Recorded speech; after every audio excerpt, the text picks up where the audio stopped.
This is a video demonstration of how to play back footage on an NVR 32 channel. I have one camera connected here and it's recording 24/7, and all of our NVRs, if you look on the top, if you move the mouse all the way on the top, you will see this bar right here. This is a quick navigation bar, and the first option will allow you to play back on the fly whatever you're seeing right now 5 minutes back. So if I click on it, it's just going to go back 5 minutes. Let's compare. Like right now is 11:51, and I click on it, it's 5 minutes back. So you can see here's the timeline bar, and then you can move it however you want it and position it at any point you want on the video. Very easy to use. Another way to do this is right click, search, and it will go to the search interface. This search interface is exactly the same as all of our NVRs, DVRs, all of the units that we sell. DVRs, NVRs, doesn't matter the model number, they are all share the exact same search interface. So it's very user-friendly. And to start, just click any day that you're interested on the calendar. So on this particular search that I'm going to do Saturday 3rd, just today. And you have different layouts. If you have multiple cameras, you can do up to 16 cameras, depending on the NVR or the unit you have. For this demonstration, I'm going to use only one channel view, and I'm going to pick camera number 1, which is where the camera is plugged into or connected to. And as you see here, there is, first of all, there is a legend here. It tells you the green color, it represents normal recording. Red represents alarm, and yellow represents motion. So when all of these type of recordings are set in your DVR or NVR, the colors will appear here based on the event. If it happens, if it happens to be a motion event, it will show as yellow. If it happens to be a alarm event, it will show as red, and so on and so forth.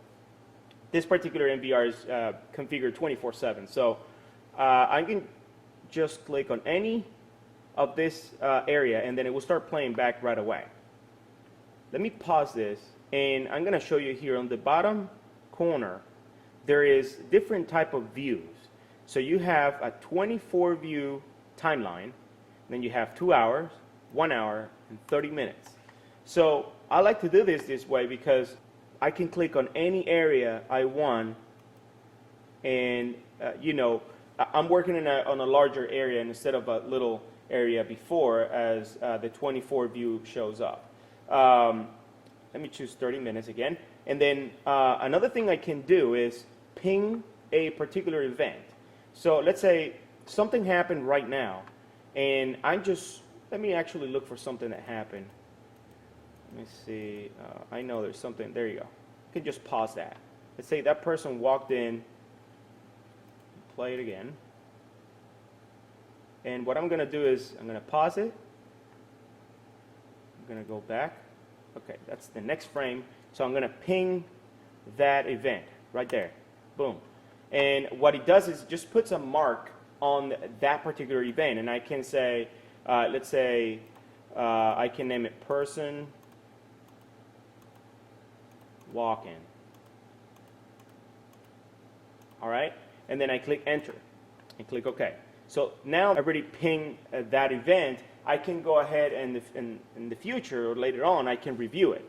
So to do that, I'm going to have to stop the searching, and then you can see here this option right here. It says marked list. And you click on it. Previously, I was playing around with this configuration, and there is. There's a single. There's actually 2 marks. This is one of them. I can just double click on it, and it will show you basically what that mark is. And if I wanted to click the one that I marked after that, I can just click on it, and there you go. Very easy. It's very quick to use, and you can back up those files if you wanted to afterwards. So you can have a USB flash drive connected to it, and then you can just simply back it up, and that's it. Very simple. Another thing you can do is edit clips, the beginning time and the end time.